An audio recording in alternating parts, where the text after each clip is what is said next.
Hello दोस्तों, फिर से हाजिर हूँ क्लास 12th केमिस्ट्री का एक मोस्ट इम्पोर्टेंट टॉपिक। यह टॉपिक यूपी बोर्ड में पूरे के पूरे 5 अंक का पूछा जाता है। तो अगर आपको यूपी बोर्ड में अपने 5 अंक पक्के करने हैं तो इस टॉपिक को लास्ट तक देख लीजिए बस, और ये टॉपिक आपको बिल्कुल रट जाएगा, एक गारंटी ले लीजिए। बहुत ही शानदार तरीका होगा, तो बस वीडियो को पूरा देखिएगा। पसंद आए तो लाइक कर दीजिएगा, भाई के चैनल को सब्सक्राइब कर दीजिएगा अगर आप हमारे चैनल पर नए हो तो आइए स्टार्ट करते हैं, देखते हैं आज का टॉपिक है क्या। तो प्रथम कोटि की अभिक्रिया के लिए वेग स्थिरांक का व्यंजक कितने अंक का? 5 अंक का पूछा जाएगा। इससे पहले एक टॉपिक और हो चुका है, शून्य कोटि की अभिक्रिया के लिए वेग स्थिरांक का व्यंजक, उसको जरूर देख लीजिए, वो भी 5 अंक का पूछा जाता है। तो अगर इन दोनों टॉपिक में से कोई भी एक टॉपिक आता है तो वो 5 अंक का आपके प्रश्न में यदि पेपर में आएगा। तो आइए सबसे पहले देखते हैं प्रथम कोटि की अभिक्रिया। प्रश्न आए कि प्रथम कोटि की अभिक्रिया क्या होती है, उसके लिए वेग स्थिरांक का व्यंजक की गणना कीजिए। तो प्रथम कोटि की अभिक्रिया क्या होती है कि वह अभिक्रिया जिसकी दर अभिकारक की सांद्रता के प्रथम घात के समानुपाती होती है, क्या कहलाती है? प्रथम कोटि की अभिक्रिया कहलाती है। यानी देख लीजिए कि मान लीजिए कोई एक अभिक्रिया है यानी रिएक्शन हो रही है और कोई एक उत्पाद बन रहा है, तो हमने क्या पढ़ा कि वह अभिक्रिया जिसकी दर यानी आर, वो अभिकारक क्या है हमारा? ए। इसकी सांद्रता यानी इसकी मिलेगी तो क्या होगा? सांद्रता के कितने घात के? प्रथम घात के समानुपाती होती है। इसकी सांद्रता के प्रथम घात के समानुपाती होती है। किसकी? अभिकारक की सांद्रता के प्रथम घात के समानुपाती होती है। तो सिंपल परिभाषा है कि वह अभिक्रिया जिसकी दर अभिकारक की सांद्रता के प्रथम घात के समानुपाती होती है। आर क्या हो गई? दर, और ए क्या हो गई? अभिकारक की सांद्रता, और कितनी घात यानी इसके ऊपर मान लो एक ही घात है तो किस एक घात यानी प्रथम घात के समानुपाती होती है। यह अभिक्रिया की प्रथम कोटि की अभिक्रिया कहलाती है। अभी क्या कहलाती है? प्रथम कोटि की अभिक्रिया कहलाती है। क्लियर है? तो अब इसके लिए हम निर्धारण करने वाले हैं, हमारा एक टॉपिक है कि वेग स्थिरांक का व्यंजक का निर्धारण करना है। तो आइए देखते हैं वेग स्थिरांक का व्यंजक का निर्धारण, यानी हमें इस वीडियो में कौन सा फॉर्मूला निकालना है। तो k बराबर 2.303 t log 10 a बटे a माइनस एक्स फॉर्मूला हमें इस वीडियो में हमें निकालना है। तो आइए स्टार्ट करते हैं।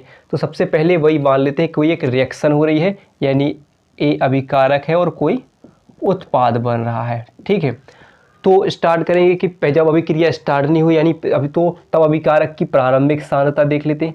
प्रारंभिक सांद्रता, तो अभिक्रिया की प्रारंभिक सांद्रता क्या होगी? जो अभिक्रिया स्टार्ट नहीं हुई है तो अब क्या मान लेते हैं? ए मान ले हैं। जब अभिक्रिया स्टार्ट ही नहीं हुई तो क्या कोई उत्पाद बनेगा? नहीं बनेगा। तो उत्पाद क्या मान लेते हैं हम? शून्य मान लेते हैं। अब अगर मान लो अभिक्रिया कोई समय हो गया स्टार्ट हुई, यानी टी समय बाद, यानी टी समय बाद कोई अभिक्रिया हो गई, तो इसमें से कोई एक एक्स उत्पाद यानी कुछ समय हो गया तो कोई एक एक्स उत्पाद निकल जाएगा। तो उत्पाद क्या बन जाएगा? हमारा एक्स उत्पाद बनेगा। यानी ए में से अभिकारक में से क्या निकल गया? एक एक्स उत्पाद निकल गया। तो क्या बन गया? तब अभिक्रिया की सांद्रता क्या हो गई? ए माइनस एक्स हो गई। ठीक है, तब हमें क्या पढ़ा कि जो सांद्रता क्या होती है?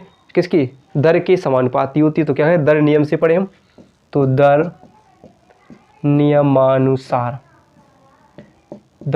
तो क्या पढ़ा कि अभिक्रिया की जो अभिकारक की दर है वो क्या होती है?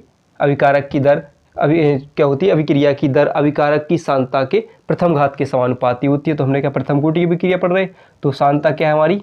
ए है। ठीक है, यानी अभिकारक क्या है? ए है। तो अभिकारक की फिर सांद्रता क्या होगी? ए माइनस एक्स, यानी जो चीज़ बन चुकी थी तो ए माइनस के एक्स। तो हम समानुपाती का चिन्ह हटाएंगे तो आर बराबर क्या आ जाएगा? के ए माइनस एक्स। तो आप इसे कोई नाम दे दीजिए, समीकरण 1 नाम दे देंगे। ठीक है, इसे क्या नाम दे देंगे? समीकरण 1 नाम दे देते हैं। फिर देखिए, फिर इसी प्रकार एक और वेग नियम, वही दर या वेग के दर नियम या बल गतिकी के नियम के अनुसार, यानी क्या होता है कि परिवर्तन, कितना परिवर्तन हुआ इसमें कि पहले ए थी और फिर क्या हुई? ए माइनस एक्स। तो क्या कितना परिवर्तन हुआ, और परिवर्तन करने में जो टी समय बाद यानी कितना समय लग गया, तो क्या होती है? डी एक्स बटे। तो वही होता है कि वेग नियम एक और होता है, यानी वेग या बल गतिकी के नियम से। ठीक है, तो क्या हो जाएगा? तो क्या होता है कि आर बराबर यानी वही वेग क्या होता है? dx बटे dt, यानी dx क्या होगा? अभिकारक या उत्पाद की सांद्रता में परिवर्तन, और परिवर्तन में लगा समय dt हो जाएगा। तो अब आप देखोगे, इसे मान लोगे समीकरण 2। अब आप देख रहा समीकरण 1 और समीकरण 2 में r का मान सेम है, यानी r यहाँ पर भी r है और यहाँ पर भी r है। तो जब r बराबर है तो इसके मान भी क्या हो जाएंगे? बराबर हो जाएंगे। तब क्या होगा हमारा? तब क्या हो जाएगा? मान लेते हैं हम, तो dx बटे डी टी बराबर क्या हो जाएगा के ए माइनस एक्स, यानी जी भी बराबर हो जाएंगे। तो किससे बात की हमें, समीकरण 1 व 2 से, ये समीकरण 1 व 2 से हमने बात कर ली। तो अब देखिए अगर हम क्या करें, ए माइनस एक्स को डी टी के पास पहुँचा दें तो डी टी कहाँ चला जाए, के पास, तो इसको हमें बदलना है। तो क्या करें, डी एक्स बटे क्या कर दें ए माइनस एक्स, यानी हमने क्या किया, एक्स वाले पद अलग कर लिए और डी टी को कहाँ पहुँचा दिया, किसके पास, के पास। तो क्या हो जाएगा, डी टी हो जाएगा, डी टी हो जाएगा कि नहीं। अब देखिए आगे, बहुत ही सिंपल तरीका, इतना आपको समझ में आ गया। हमने क्या कर लिया कि कोई अभिक्रिया लिखी, अभिक्रिया जब स्टार्ट नहीं हुई यानी प्रारंभिक सांद्रता थी अभिक्रिया की, तो प्रारंभिक सांद्रता क्या मानी ए। तो जब प्रारंभ में कोई अभिक्रिया कोई उत्पाद नहीं बनेगा तो क्या होगा, शून्य हो जाएगी। और जैसे ही कोई समय हुआ तो हमारा एक्स उत्पाद बन गया, यानी तो तब सांद्रता क्या होगी, ए माइनस एक्स। तो फिर हमने दर नियम क्या पढ़ा कि अब वह अभिक्रिया जिसकी दर अभिकारक की सांद्रता, अभिकारक क्या होगा ए, तो उसकी सांद्रता क्या होगी ए माइनस एक्स, क्योंकि समानुपाती होती है, समानुपाती का चिन्ह हटा देते तो क्या आता है, के आ जाता है। फिर इसके मान लेते हैं समीकरण 1। फिर ऐसे वेग या बलगतिकी के नियम अनुसार तो क्या होता है, आर बराबर डी एक्स बटे डी टी, यानी कितना परिवर्तन हुआ जब अभिकारक में क्या, अभिकारक से उत्पाद बना तो कितना परिवर्तन हुआ, वो परिवर्तन में लगा कितना समय था, वो क्या था, डी टी। तब ये दोनों मान एक से सेम थे तो हमने दोनों मानों को बराबर कर लिया और एक्स वाले पद को एक्स वाले पद के पास पहुंचा दिया, के को के पास क्या पहुंचा दिया हमने, डी टी को हमने पहुंचा दिया। अब क्या करते हैं, इन दोनों पक्षों का क्या करते हैं, समाकलन। तो हम क्या लिखेंगे, दोनों पक्षों का समाकलन करने पर क्या करें, दोनों पक्षों का समाकलन। तो समाकलन क्या होगा, समाकलन dx बटे dt हो जाएगा, सॉरी dx बटे a माइनस एक्स हो जाएगा, a माइनस एक्स हो जाएगा बराबर क्या हो जाएगा, k का समाकलन, k क्या हो, एक स्थिरांक है, वेग स्थिरांक है, तो इसका समाकलन नहीं होता है और समाकलन किसका हो जाएगा, dt का क्या हो जाएगा, समाकलन हो जाएगा। तब एक जब इस समाकलन का चिन्ह हटता है तब एक लॉग वैल्यू निकल कर आती है, तो तब क्या होता है कि इसका तो क्या होती है, लॉग ई क्या होता है, 1 बटे ए माइनस एक्स हो जाएगा। जब ये समाकलन का चिन्ह हटता है तब एक लॉग वैल्यू लॉग का फॉर्मूला होता है, तब इसके लिए तो क्या होता है, लॉग ई बराबर 1 बटे ए माइनस एक्स हो जाता है, यानी डी एक्स यहाँ पर हट जाएगा, क्या बचेगा 1 माइनस एक्स, उससे समाकलन हटता है तो क्या आ जाएगा, यहाँ पर लॉग आ जाएगा। ऐसे यहाँ पर क्या हो जाएगा, के और डी टी का समाकलन, यानी समाकलन डी टी बराबर क्या होता है, टी हो जाता है। तो हम क्या हो जाएगा, टी प्लस जैसे ही समाकलन का चिन्ह हटेगा तो एक समाकलन स्थिरांक आ जाएगा सी, यानी यहाँ पर सी क्या है, समाकलन स्थिरांक है। ठीक है, इतनी बात क्लियर हुई, समाकलन स्थिरांक है। तो क्या होगा, हमने जैसे समाकलन dx बटे dx समाकलन dx बटे a माइनस एक्स क्या होता है, एक फॉर्मूला होता है जिसके लिए हम फॉर्मूला बनाते हैं, तो इसके लिए कौन का माना जाता है, लॉग का माना जाता है, यानी लॉग ई की वैल्यू 1 बटे a माइनस एक्स हो जाती है, इसके बराबर होती है। फिर क्या होता है, k बराबर k हो जाता है, समाकलन का dt का समाकलन होता है तो क्या बचता है, t बचता है, और इस सर चिन्ह हटेगा समाकलन का तो एक c आ जाएगा, जिसे हम समाकलन स्थिरांक कहेंगे। अब देखिए, तो अगर हम इसे और बनाना चाहें तो एक और चीज़ आएगी कि अगर हम क्या करें, अब क्या करोगे आप, लॉग ई। अब देखिए एक चीज़ देखना कि लॉग क्या है, 1 बटे ए माइनस एक्स है, यानी एक फॉर्मूला जैसा ध्यान रख लीजिए चाहे कि लॉग 1 बटे एक्स बराबर क्या होता है, माइनस लॉग ई एक्स होता है। यानी या आप ऐसे समझ लीजिए कि अगर कोई चीज़ ऐसी होती है कि नीचे लिखी हो, कोई भी बीजगणित वाले यानी एक्स वाई की फॉर्मूला होती है, नीचे से अगर ऊपर जाते हैं कोई चीज़ तो नीचे कैसे होती है, धनात्मक हो तो ऊपर जाने पर चिन्ह बदल जाता है। तो ऐसे यहाँ पर समझ लीजिए कि जो ए माइनस एक्स नीचे से ऊपर जाएगा तो क्या हो जाएगा, माइनस का हो जाएगा, तो माइनस क्या हो जाएंगे, ए माइनस एक्स हो जाएंगे बराबर क्या हो जाएगा, के टी प्लस सी हो जाएगा। ठीक है, अब क्या करते हैं, इसे मान लेते हैं हम समीकरण 3 मान लेते हैं। क्या मान लेते हैं, समीकरण 3 मान लेते हैं। अब देखिए, अब अभिक्रिया यानी टी समय, यानी जब अभिक्रिया प्रारंभ ही हो रही हो, यानी स्टार्ट करते तब मान लेते हैं कि तब क्या होता, क्योंकि हम मान लेते हैं जब अभिक्रिया प्रारंभ हो, जब अभिक्रिया प्रारंभ हो तब लगा समय। ठीक है, कितना समय लगा, समय, तब अभिक्रिया प्रारंभ ही हो रही हो तो टी बराबर क्या होगा, 0, यानी क्या समय लगेगा, अभिक्रिया कोई बन नहीं रही है, उत्पाद ही बन रहा है, तो अभी क्या हो जाएगा, टी बराबर 0 हो जाएगा, तो एक्स बराबर भी क्या हो जाएगा, उत्पाद भी क्या बनेगा, 0 बनेगा। तब हम क्या करते हैं, तो जो वैल्यू है टी बराबर 0 और एक्स बराबर 0 क्या करते हैं, समीकरण 3 में रख देते हैं, तो माइनस के लॉग ई ए माइनस एक्स की जगह क्या लिखना है हमें 0 लिखना है, बराबर के टी की जगह भी क्या लिखना है हमें 0 लिखना है, प्लस सी। तो हमारा क्या हो जाएगा माइनस के लॉग ई, यहाँ पर क्या बचेगा ए बराबर क्या बचेगा, के का 0 में गुणा होगा तो 0 और बराबर क्या बचेगा सी। तो हम क्या करें, यहाँ से सी का मान निकल कर आ जाएगा। तो सी का मान समीकरण 3 में रखने पर, कहाँ पर रख दें, समीकरण 3 में रखते हैं। तो समीकरण 3 क्या है हमारा, ये है।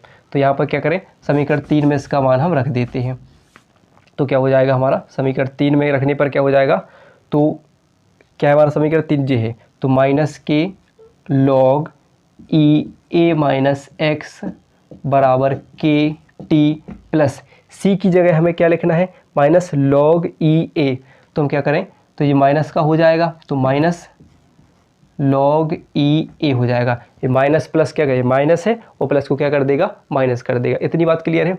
अब क्या कीजिए कि लॉग की वैल्यू एक तरफ कर लीजिए, तब क्या होगा, जब ये माइनस के लॉग ई ए है तो इस साइड इसके पास आएंगे तो क्या हो जाएंगे, प्लस के लॉग ई हो जाएंगे। तो यानी कैसे लिख दें हम, ऐसे कर देते हैं, ठीक है, यहाँ से कर देते हैं। तब क्या हो जाएगा, इसके पास ये माइनस के तो इसके साइड आएंगे तो क्या हो जाएंगे, आगे आएंगे तो लॉग ई ए हो जाएंगे। और ये क्या बचेगा, माइनस के लॉग ई ए माइनस एक्स बचेगा, बराबर के टी हो जाएगा।